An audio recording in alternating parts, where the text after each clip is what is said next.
నమస్కారం వ్యూవర్స్, నా పేరు డాక్టర్ శశాంత్. నేను clinical andrologist at 49 hospital Secunderabad.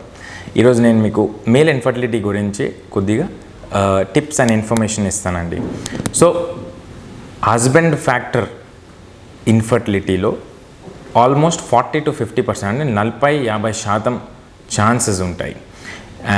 As compare to same incidence లేడీస్లో కూడా అంతే ఉంటుంది, జెంట్స్లో కూడా అంతే. కొన్ని సిచ్యువేషన్స్లో మిక్స్డ్ ఫ్యాక్టర్ ఉంటాయి, ఇద్దరిలో ఫ్యాక్టర్స్ ఉండొచ్చు, ప్రాబ్లమ్స్ ఉండొచ్చు భార్య భర్తలు ఇద్దరిలో. సో ఇప్పుడు హస్బెండ్ ఫ్యాక్టర్ ఇవాల్యుయేట్ చేసుకోవడానికి ఒక సింపుల్ టెస్ట్ అనేది సిమెన్ అనాలిసిస్.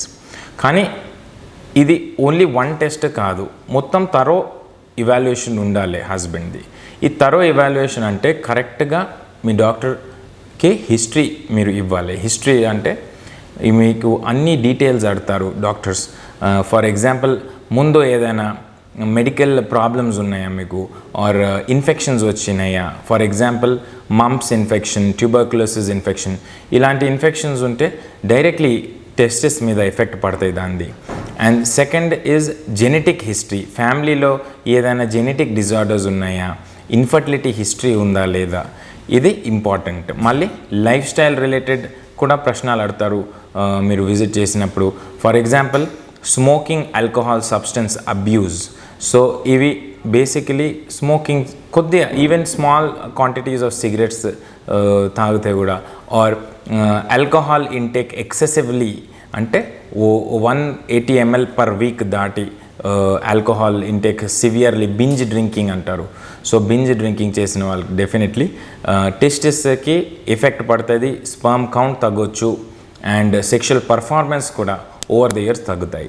మళ్ళీ డ్రగ్ హిస్టరీ అడుగుతారు. డ్రగ్ హిస్టరీలో ఏదైనా మెడిసిన్స్ యూస్ చేస్తున్నారా చాలా సంవత్సరాల నుంచి ఆర్ చాలా నెలల నుంచి. ఫర్ ఎగ్జాంపుల్ యాంటీసైకాటిక్స్ ఆర్ యాంటీ హైపర్టెన్సివ్స్ అంటే బీపీకి మెడిసిన్స్. సో ఇవి అన్నీ క్వశ్చన్స్ అడిగితే ఏదో ఒకటి కారణం, మేబీ రివర్సిబుల్ కాజ్ ఉండొచ్చు. మళ్ళీ ఆక్యుపేషన్ అడుగుతారు, ఎందుకంటే కొన్ని పేషెంట్స్లో if they are having job in mining industry for example, లేకపోతే పెయింట్ ఇండస్ట్రీ. సో మైనింగ్లో ఏమవుతుందంటే హీట్ తగులుతుంది. Any external source or internal source of heat టెస్టిస్కి వేడి తగిలితే ఏమవుతుందంటే టెస్టిస్లో స్పర్మాటోజెనసిస్, స్పర్మ్ ప్రొడక్షన్ ఆగిపోతుంది and sperm count as a result పడిపోతుంది. సో ఇప్పుడు ఇంటర్నల్ కాజెస్ ఆఫ్ హీట్ ఏముంటాయంటే వెరికోసిల్ కామనెస్ట్ కాజ్. ఇక్కడ బీజం పక్కనే నరాలు ఉంటాయి, అవి ఉబ్బిపోతాయి. దానివల్ల ఏమవుతుంది, హీట్ తగులుతుంది అండ్ టెస్టిస్కి డ్యామేజ్ అవ్వచ్చు. అండ్ అలానే అంటే ఒక గ్రేడింగ్ ఉంటుందండి. గ్రేడ్ 1, గ్రేడ్ 2కి వీ కెన్ జస్ట్ అబ్జర్వ్ అన్నట్టు. గ్రేడ్ 3, గ్రేడ్ 4కి డెఫినెట్లీ ఇంటర్వెన్షన్ చేయాలి. యూజువలీ వ్యారికోసిల్కి కరెక్టివ్లీ ఓన్లీ సర్జరీస్ ఉంటాయి, లేకపోతే ఇంటర్వెన్షనల్ రేడియాలజీ, ఒక వైర్ పంపించి దే విల్ ట్రై టు ఎంబోలైజ్ అంటే బ్లాక్ చేస్తారు, ఆ వెయిన్కి సప్లై బ్లాక్ చేస్తారు.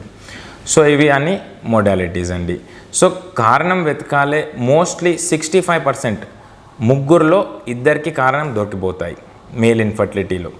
తక్కువ స్పర్మ్ కౌంట్ ఉన్న వాళ్ళకి 2/3 of the patients we will find a reason.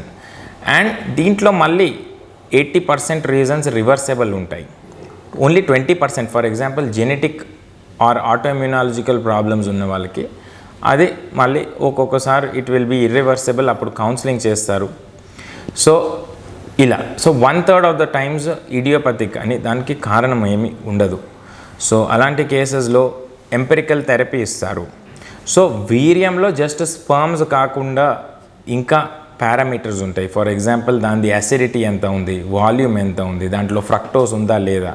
అంటే టెస్టిస్లో స్పర్మ్ ప్రొడక్షన్ అవుతుంది, కానీ వీర్యం అనేది ఇది ప్రాస్టేట్ సెమైనా వెసికల్స్ అని గ్లాండ్స్ ఉంటాయి, మూత్రం సంచి బ్లాడర్ కిందనే ఉంటాయి అవి. సో ప్రీవియస్లీ ఈ బ్లాడర్ నెక్ దగ్గర ఏమైనా సర్జరీస్ అయినాయా లేదా, ఆర్ బీజంకి ఏమైనా టెస్టిస్కి ఇంజరీ, దెబ్బ తగిలిందా. ఫర్ ఎగ్జాంపుల్ చిన్నప్పుడు క్రికెట్ బాల్ తగిలింది, అలాంటి హిస్టరీ. ఆర్ టార్షన్ ట్విస్ట్ అయిందా, టెస్టిస్కి ఏమైనా ముందు బ్లడ్ సప్లై కాంప్రమైజ్ అయిందా. కొన్ని పేషెంట్స్లో మళ్ళీ క్రిప్టార్కిటిజం కూడా ఒక కారణం ఉంటుంది. క్రిప్టార్కిటిజం అంటే టెస్టిస్ సరిగా చిన్నప్పుడు అంటే ఎంబ్రియో ఉన్నప్పుడు ఫీటస్ ఉన్నప్పుడు it has to come down, అంటే అబ్డామెన్ కడుపు నుంచి అది స్క్రోటల్ శాక్లో వెళ్తుంది. సో ఈ డిసెంట్లో ఆగిపోతే అక్కడనే ఏమవుతుందంటే మళ్ళీ బాడీ హీట్ తగులుతాయి. స్క్రోటమ్ టెంపరేచర్ 2 degrees తక్కువ ఉండాలి as compare to body. So heat తగిలి మళ్ళీ టెస్టిస్కి డ్యామేజ్ అవ్వచ్చు. సో ఇవన్నీ తరోగా ఇవాల్యుయేట్ చేసుకొని మీకు ఒక ఇవాల్యుయేషన్ తర్వాత ఒక డయాగ్నోసిస్ వస్తుంది. యూజువలీ కొన్ని పేషెంట్స్లో హార్మోనల్ టెస్ట్ కూడా అడ్వైస్ చేస్తాం తక్కువ స్పర్మ్ కౌంట్ ఉన్న వాళ్ళకి. ఈ హార్మోనల్ టెస్ట్ చేసిన తర్వాత స్పెసిఫిక్ థెరపీ ఇవ్వచ్చు. సో 2 types ఆఫ్ థెరపీస్ ఉంటాయి. ఒక general medicines, vitamins, antioxidants అది అందరికీ ప్రిస్క్రైబ్ చేస్తారు. స్పెసిఫిక్ థెరపీ హార్మోన్స్కి బట్టి డిసైడ్ చేసుకోవచ్చు.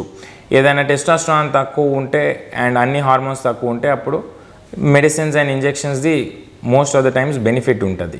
కానీ చిన్న టెస్టిస్ ఉన్న వాళ్ళకి అండ్ హై ఎఫ్ఎస్హెచ్ అంటే ఒక హార్మోన్ ఉంటుంది, అది సిగ్నల్ ఇస్తాయి టెస్టిస్కి స్పర్మ్ ప్రొడక్షన్కి. సో అది హై అంటే డెఫినెట్లీ అది బీజం రిలేటెడ్ అని అనుకోవచ్చు. చిన్న testis high FSH primary testicular failure లాగా పిక్చర్ ఉంటే అప్పుడు మెడిసిన్స్ కూడా ఎక్కువ బెనిఫిట్ ఉండదు. అప్పుడు జెనెటిక్ స్క్రీనింగ్ చేసుకున్న తర్వాత ఐవీఎఫ్ అండ్ ఏఆర్టీకి అడ్వైస్ చేస్తారు. సో అందరికీ ఒకలాగా ట్రీట్మెంట్ ఉండదు. సో కరెక్ట్గా కాజ్ దానికి రివర్స్ చేసుకోవడానికి లైఫ్ స్టైల్ మాడిఫికేషన్స్, ఏదైనా టాక్సిన్కి ఎక్స్పోజర్ ఉంటే ఆ ఎక్స్పోజర్ కరెక్ట్ చేసుకున్న తర్వాత 3 to 6 months గ్యాప్ తీసుకోవాలి. కొన్ని పేషెంట్స్లో డైరెక్ట్లీ క్లియర్ కట్ ఇండికేషన్ ఉంటే ఐవీఎఫ్ కూడా అడ్వైస్ చేస్తారు. కొన్ని పేషెంట్స్లో ఐయుఐ అడ్వైస్ చేసుకుంటారు. సో ఇలా మీకు ఈ ప్రాబ్లమ్కి సొల్యూషన్ ఉంటుంది ఇన్ ఫర్టిలిటీ సెంటర్ అండి. సో మీరు వచ్చి కన్సల్ట్ చేసుకోవచ్చు. డాక్టర్ శశాంత్ నా పేరు. అండ్ మండే టు సాటర్డే నేను 49 సికింద్రాబాద్ బ్రాంచ్లో అవైలబుల్గా ఉంటాను. థ్యాంక్ యూ అండి.